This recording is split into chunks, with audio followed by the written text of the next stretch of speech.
Hello, everybody. How are you? Wow, a packed room today. Yes, ma'am.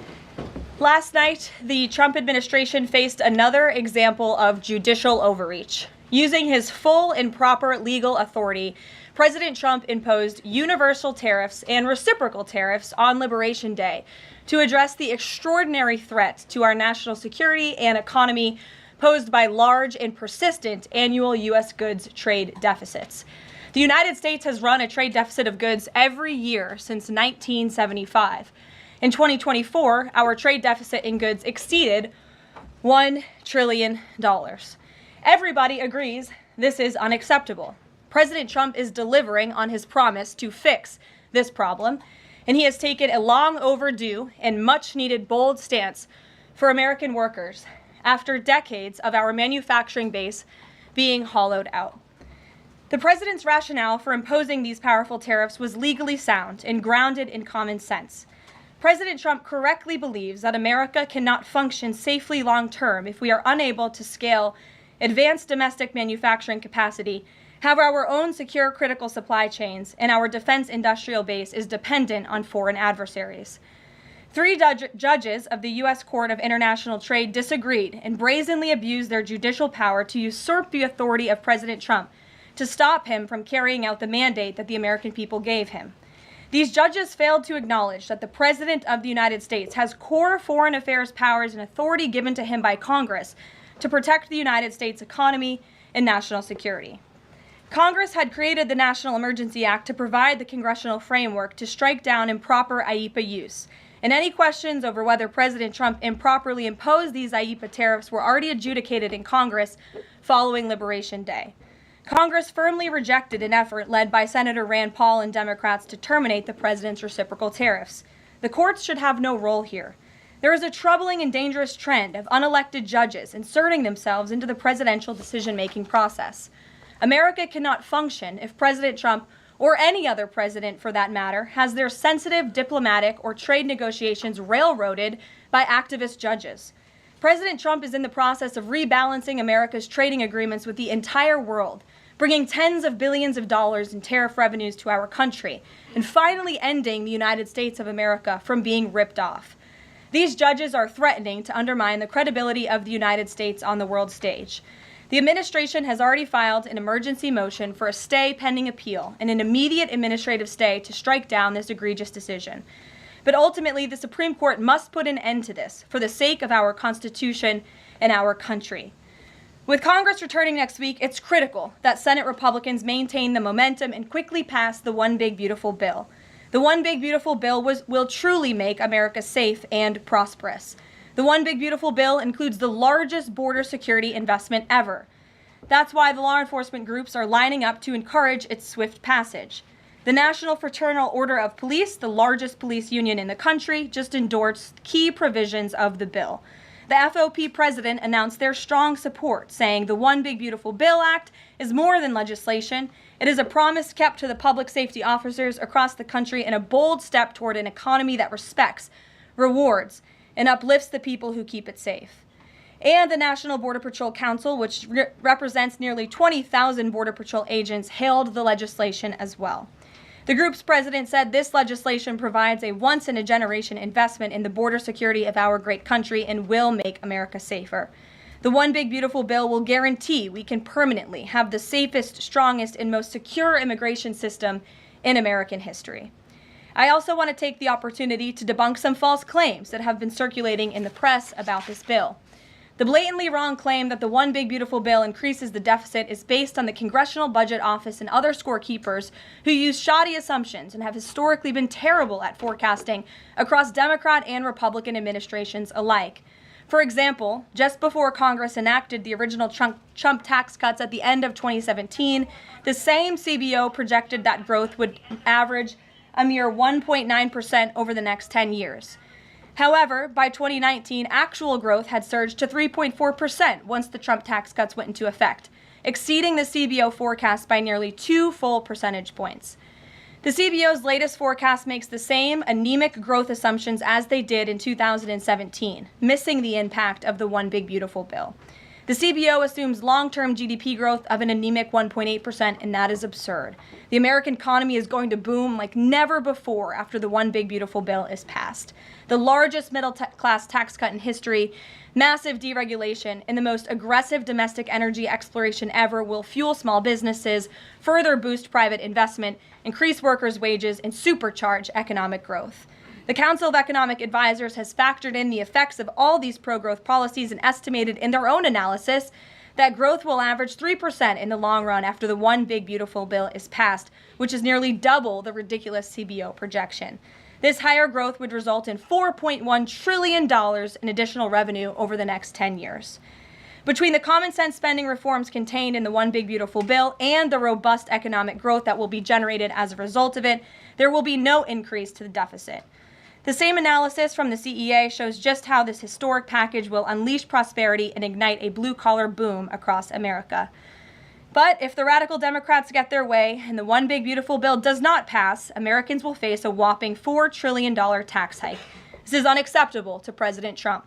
President Trump will not allow Democrats to massively raise Americans' taxes. Senate Republicans must get this bill passed. Failure is not an option. The American people are counting on Republicans to deliver. In other news, despite all the doom casting from the media, Americans are growing more and more optimistic about the economy under this president. Consumer confidence surged in May with the biggest monthly jump in 4 years, smashing expectations. According to the release from the Consumer Confidence Index, the increase in confidence was broad-based across all age groups, income groups, and political affiliations. Our country is clearly heading in the right direction under President Trump's bold leadership. For the first time in history of Rasmussen polling, a majority of Americans believe the country is on the right track. It's unsurprising because the president is fulfilling the promises he made to the American people. Here in our new media seat today, we have the editor-in-chief of The Federalist, Molly Hemingway. The Federalist is led by Molly and Sean Davis and provides fearless journalism and coverage of politics and culture to millions of readers all over the world. Thank you for being here, Molly, and why don't you please kick us off? Thank you, Caroline. Thank you. In the first Trump administration, there was an effort to stymie the agenda of Trump through the Russia collusion hoax perpetuated by many people in the media, including some people seated here, or the media outlets they represent, and other Democrats as well. The second Trump administration, to reference what you said at the beginning, seems to be subject to an effort to stymie the agenda using rogue lower court judges.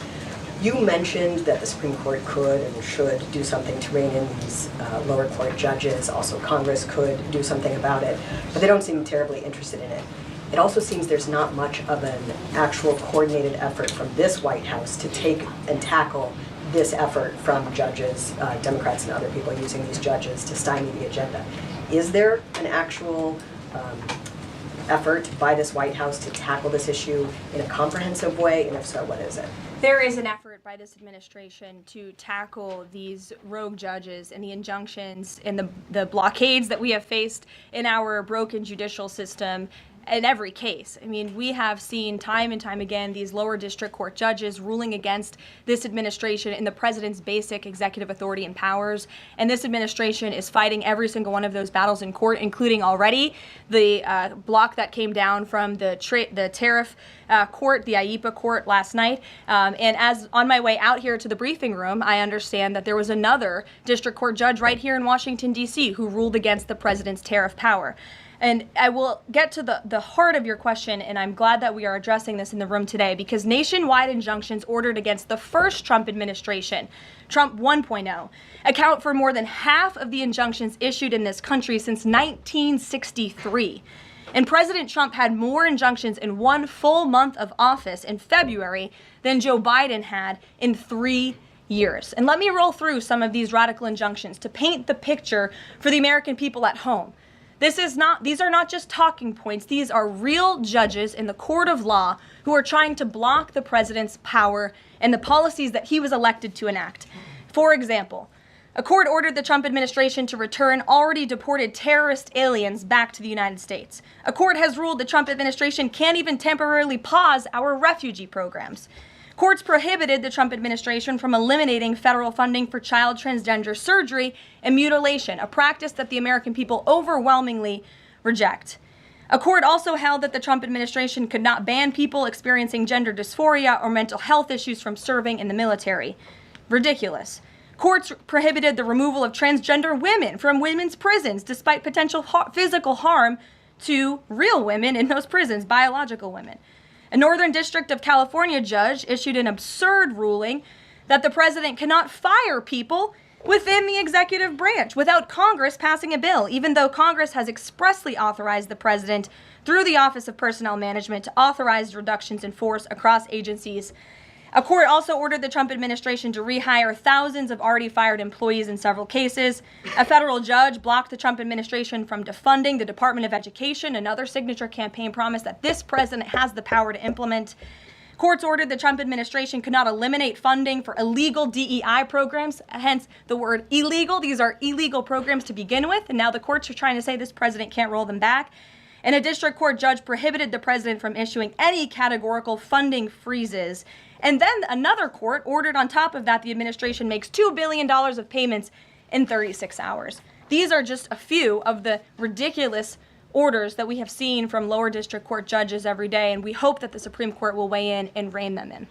But White House advisor Stephen Miller says it's judicial tyranny. Some people are calling it a judicial coup. You're saying you're responding to each and every one of these actions, efforts by these judges to delay or thwart the implementation of the agenda. But is there going to be anything more than that, or is it just going to let this operation continue, even though it could delay everything for years until the presidency is over? The administration is operating under the directive given to from the president that we need to comply with the court's orders. He's made that very clear, but we're going to fight them in court, and we're going to win on the merits of these cases because we know we are acting within the president's legal and executive authorities. And thanks for being here. Gabe. Thank you, Caroline. Question on tariffs, but first actually some foreign policy news, some breaking news. Some local Israeli media is reporting that Prime Minister Netanyahu told hostage families that he's accepted a 60-day truce offer. So can you confirm, have Israel and Hamas agreed to a truce? I can confirm that Special Envoy Witkoff and the president submitted a ceasefire proposal to Hamas that Israel backed and supported. Israel signed off on this proposal before it was sent to Hamas. I can also confirm that those discussions are continuing, and we hope that a ceasefire in Gaza will take place so we can return all of the hostages home, and that's been a priority from this administration from the beginning. I won't comment further as we are in the midst of this right now. So to be clear, you don't know if Hamas has accepted it yet? Not to my knowledge, but certainly if that becomes the case and this ceasefire goes into effect, you'll hear it directly from myself, the president, or Special Envoy Witkoff. And, on tariffs, Kevin Hassett earlier this morning, he brushed off a legal ruling and called it a hiccup, and he said that trade deal negotiations would continue. Why would other countries continue these trade deal negotiations given the ruling? Because other countries around the world have faith in the negotiator-in-chief, President Donald J. Trump. And they also probably see how ridiculous this ruling is, and they understand that the administration is going to win, and we intend to win. We already filed an emergency appeal. We expect to fight this battle all the way to the Supreme Court. These other countries should also know, and they do know, that the president reserves other tariff authorities, Section 232, for example, to ensure that America's interests are being restored around the world. But I can confirm that our ambassador for trade, Jameson Greer, already heard from countries around the world this morning who said they intend to continue with these negotiations. Peter. Thank you, Caroline. So many of the president's plans right now are being blocked by courts. If the courts are going to be the ones who are shaping policy, does the president wish he would have just become a judge instead? I think the president would take this job over being a judge, and certainly the president is acting within his authority. He wishes judges would do the same. But so the courts are basically telling you guys they think that the White House's policies, the president's policies, are in some way against the law. So why can't President Trump ask the Republicans that control the House and the Republicans that control the Senate just to make a new law? Well, these laws have already been granted to the president by the Constitution and by laws that have been previously passed. I'll give you another example. For instance, we've been blocked in court for the revocation of visas from individuals who have the privilege of studying in the United States of America. Secretary of State Rubio has simply used his authority to revoke those visas, to revoke that privilege, and we've seen the courts try to block that. So if these judges want to be the Secretary of State or they want to be the president, they can run for office themselves. It should be the other way around. But all of the actions the president has taken rely on legal authorities that have already been granted to him by our nation's existing laws. And on a different topic, there are some folks in President Biden's inner circle, who are now in talks with Republicans in Congress to give interviews about how they may have handled President Biden's decline. Is the president satisfied with aides only sitting for these transcribed interviews, or would he also like to see some kind of testimony from the former First Lady, Dr. Biden? I think, frankly, the former First Lady should certainly speak up about what she saw in regards to her husband and when she saw it and what she knew. Because I think anybody looking, again, at the videos and photo evidence of Joe Biden with your own eyes and a little bit of common sense can see this was a clear cover-up. And Jill Biden was certainly complicit in that cover-up. There's documentation, video evidence of her clearly shielding her husband away from the cameras. They were just on The View last week. She was saying everything is fine. She's still lying to the American people. She still thinks the American public are so stupid that they're going to believe her lies. And frankly, it's insulting, and she needs to answer for it. Ouija. Thank you, Caroline. President Trump was asked what he thought about Elon Musk's claim that the big, beautiful bill increases the budget deficit and undermines the work of DOJ. And the president didn't actually comment on those remarks. He just talked about the need to support the bill. So what does the president think about what Elon Musk said? Well, the president is very proud of the one big beautiful bill, and he wants to see it pass. He wants the Senate to get to work on it and send it to his desk as quickly as possible. Of course, as you know, Elon Musk announced last night his departure as an official special government employee from the Trump administration. We thank him for his service. We thank him for getting DOJ off of the ground, and the efforts to cut waste, fraud, and abuse will continue. So he doesn't have any comment about Musk saying it adds to the deficit and it undermines all his work? The president commented on this. I commented on it. I told you that this bill saves $1.6 trillion according to the Council of Economic Advisors and the analyses that the president believes in. So he gave a comment. I gave a comment. Just because you don't like that comment doesn't mean it's not a comment. Rachel. Thanks, Caroline. Back on trade. I know you said the White House is going to fight this ruling in court. Is the administration actively reviewing other avenues, other options to carry out the president's trade policy? The president's trade policy will continue. We will comply with the court orders, but yes, the president has other legal authorities where he can implement tariffs. However, it does not dispute the fact that the president was right to declare a national emergency when it came to fentanyl and when it came to our crippling deficits and the lack of critical supply chains here at home. That is the reasoning for the president's tariffs. And the court didn't dispute those facts, by the way. And there have been other courts that have reaffirmed the president's position. In fact, a ruling in federal court earlier this month shows that the administration is in the right, said we will win on appeal. A federal district judge in Florida ruled that IEEPA, in fact, does grant the president the authority to unilaterally impose tariffs. And 20 years ago, I will add, they are not a court, the New York Times editorial board responded to the January 2005 trade deficit of $58.3 billion by writing an editorial entitled Dangerous Deficits. And since then, our trade deficit has more than doubled. The U.S. trade deficit in January totaled a whopping $131.4 billion. So people on both sides of the aisle, pundits, lawyers, legal scholars, politicians have all agreed that it is a national emergency, our trade deficits and our lack of critical supply chains here at home. It's just President Trump was the first president to actually act on it, to restore that wealth and that prosperity to the United States of America. And it's very unfortunate that the courts are now blocking his attempts to do that. Has the administration then reached the point where you are actually asking your economic advisors to start reviewing other avenues to implement the president's trade policy, or do you want to just see this legal process take place for now? We can walk and chew gum at the same time. We are doing both. Josh. The Fed says the president met with the Fed chair earlier today. I'm wondering if you can give us any readout of that meeting. The Fed also says that they discussed the economy. I imagine the president might have shared views on rates as well, but what can you share with us? I can share with you that we saw, the president and I both saw the statement that the Fed put out after the meeting. That statement is correct. However, the president did say that he believes the Fed chair is making a mistake by not lowering interest rates, which is putting us at an economic disadvantage to China and other countries. And the president's been very vocal about that, both publicly and now I can reveal privately as well. Did he speak at all about his plans for that position, but whether he would seek to move Jay Powell out of that position or keep him in until his term ends? No. Okay. Kristen. Ask very quickly on the tariff question. You mentioned Section 232 earlier. Are you suggesting that you might sort of speed up some of the existing 232 investigations? Or are you talking potentially using 232 as a replacement power if this ruling doesn't go your way? Of course, you hope it does. I'm not suggesting that. I'm just simply stating the fact that the president has other legal authorities he can use to implement tariffs, and the administration is willing to use those. As you know, we already have applied Section 232 tariffs on specific industries. Thank you. Yep, thank you. President Trump said that he needed 1.5 to 2 weeks to determine whether or not he believed Vladimir Putin wanted peace. He has been in office now for 4 months. What does he believe is going to happen in the next 1.5 to 2 weeks that would change his opinion?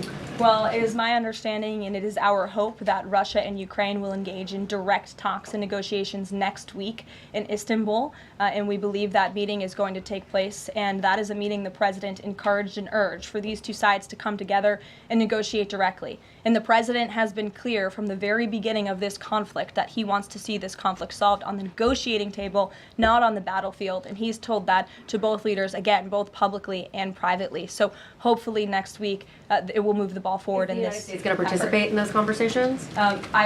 We will let you know if the president plans to send a representative. I'm not tracking that at this time. To Kelly in the back. Thanks, Caroline. Sure.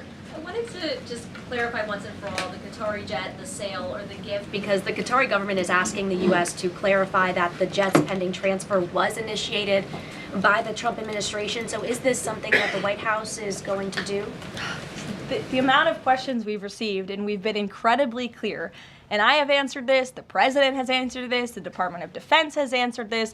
This is a government-to-government gift transfer from the Qataris to the Department of Defense, to the United States Air Force. It is now in their hands, and for further details on where that stands, I would defer you to the Department of Defense and the United States Air Force. I have nothing more for you on that. Deanna. Thanks, Caroline. 2 questions, one on the big beautiful bill, one on immigration. Sure.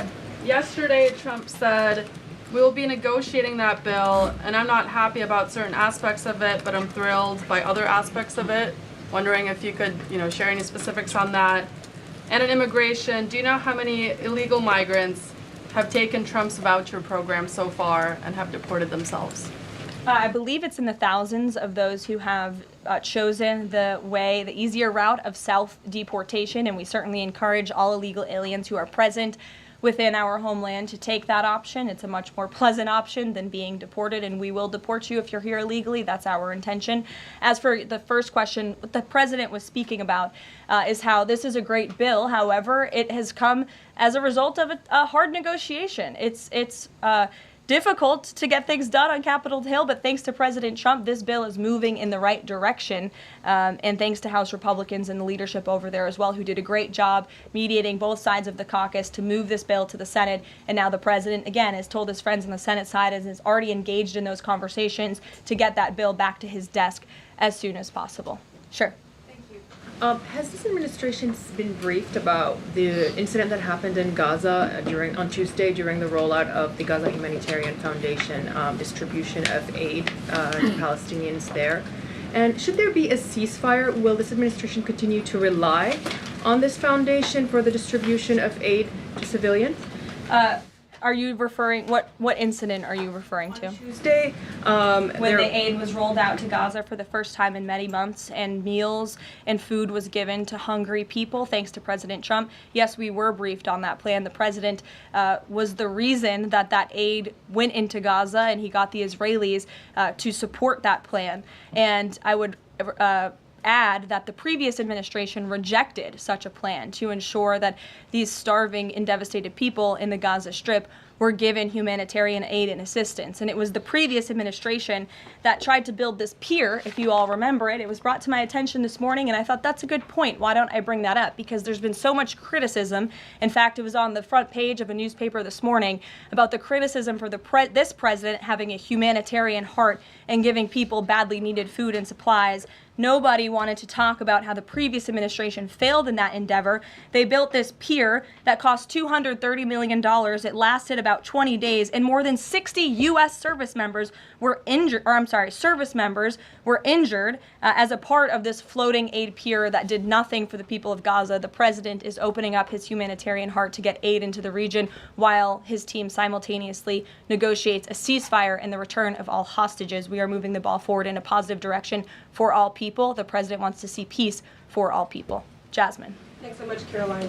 A notice investigation found that the Hallmark Maha Commission report that was released last week cites studies that appear to not exist. We know that because in part we reached out to some of the listed authors who said that they didn't write the studies cited. So I want to ask, does the White House have confidence that the information coming from HHS can be trusted? Yes, we have complete confidence in Secretary Kennedy and his team at HHS. I understand there were some formatting issues with the Maha report that are being addressed, and the report will be updated, but it does not negate the substance of the report, which, as you know, is one of the most transformative health reports that has ever been released by the federal government and is backed on good science that has never been recognized by the federal government. And a quick follow-up, can you talk about what tools or research goes into production of these kinds of reports? For instance, is it AI that's used to put together these reports now? I can't speak to that. I would defer you to the Department of Health and Human Services. What I know is just what I told you. Lindsay. Thank you, Caroline. Many small businesses that we've talked to since the tariffs have been in place have said what would really help them is a long-term plan so that they can catch up. In light of what's happened now, this trade war with the courts, how will that impact this 90-day window? Will you guys be adjusting that? And how can you help relieve some of these small businesses? Well, I would say nobody understands the needs of business owners, and nobody has the backs of our small business community more than President Donald J. Trump. He believes, I've heard him talk about this with small business owners himself, that small businesses are truly the backbone of our American economy. And that's why the president is supporting the One Big Beautiful Bill. So for those you spoke to who are asking for a long-term plan, big tax cuts are coming their way. No tax on tips, no tax on overtime for their workers, more money in their pockets. Their bottom lines will be larger. They can pay their people more. Wages are going to go up. Inflation will continue to come down. We've already seen energy prices plummeting as a result of this president's economic and energy agenda that he has been implementing across the federal government, reducing burdensome regulation. All of that is good news for small business owners across the country. That's why they strongly support the president, and that's the Trump economic plan that is underway. And again, you're emphasizing, I believe, the need to pass the One Big Beautiful Bill, and the president wants to see that happen. Sure. Will you still work within that 90-day window for these trade negotiations? Does that still stand? Again, as far as we're concerned, our trade agenda is moving forward, and we've already heard from countries around the world today who will continue to negotiate in good faith with the United States so we can cut good trade deals on behalf of the American people, and we fully expect to win this case in court. Sure. On Golden Dome, the president put out this number of $61 billion. How did he arrive at that? Is that the number it will cost to protect Canada, and is it negotiable, or where did it come from? I can certainly ask the president, and I can check in with our research team, and we'll get you the facts on that number. But the Golden Dome is certainly a significant investment in our nation's national security and homeland security to protect Americans, all of you in this room, from future threats. Any readout on, have the Canadians been talking in good faith about paying to be in it? I know they've expressed some interest. Well, the president has certainly expressed to the Canadians how we are essentially subsidizing their national defense. He brought it up in his meeting with their new leader here, and as you know, we'll be traveling to Canada next month for the G7, so I expect that topic of discussion to come up on that trip as well. Sure. Hi, thanks, Caroline. There was a May Day USA rally in Seattle that happened over the weekend that devolved into some protests and riots. The Seattle Mayor Harrell said that it was a far-right rally held here to provoke a reaction by promoting beliefs that are inherently opposed to our city's values, which he defined as LGBT values. I know the FBI is looking into this, but has the president reached out to the mayor at all, asked him to apologize for this, and is this something that the administration would consider an example of anti-Christian bias? I'm not aware of that case. I know the FBI is looking into it, but I'm not aware of any phone calls the president may or may not have made to the mayor of that city. And then on Doge, we know that Elon Musk is leaving. Do you have an updated leadership structure for who is leading the group? Is Russ Vought involved? And what is its new mission now, if any? Well, the entire cabinet is involved, and I spoke to the president about it this morning, and the entire cabinet understands the need to cut government waste, fraud, and abuse, and each cabinet secretary at their respective agencies is committed to that. That's why they were working hand in hand with Elon Musk, and they'll continue to work with the respective Doge employees who have onboarded as political appointees at all of these agencies. So surely the mission of Doge will continue, and many Doge employees are now political appointees and employees of our government And to the best of my knowledge, all of them intend to stay and continue this important work. Is there a Doge leader taking the place of Mr. Musk? Well, again, the Doge leaders are each and every member of the president's cabinet and the president himself, who is wholeheartedly committed to cutting waste, fraud, and abuse from our government. Michael. Thank you, Caroline. There's conflicting reports out of the Middle East right now. Saudi television network Al Arabia is saying that Israel and Hamas have agreed to a 60-day ceasefire. Sources with Hamas are saying that has not been agreed to. If and when that does happen, will we expect to hear something from President Trump announcing that? As I said earlier, yes, indeed. If there is an announcement to be made, it will come from the White House, the president, myself, or Special Envoy Witkoff. Finally, Caroline, one big beautiful bill. The president says he's not happy with all aspects of it. What changes would he like to see be made, and can this bill be both big and beautiful? It is a one big beautiful bill, as the name rings true, and the president, as I said, is currently working with his friends in the Senate who have some recommendations for the bill. Those negotiations and discussions are continuing, but the president's ultimate priority is to get this bill back to his desk for signature. And the president's priorities in this bill are non-negotiable in terms of the tax priorities he wants to see and the large tax cuts in the border investments that are currently in this bill. He is not going to allow them to go away for the American people. Sure, go ahead. Yes, I wanted to ask you about, has the president spoken to any of these foreign leaders about these agreements that have been reached, specifically the case of the United Kingdom that already has an agreement in place after this decision of the court in New York? Has the president talked to foreign leaders about what? About the court decision in New York. Which court decision in New York? The trade court. Oh, the trade court decision.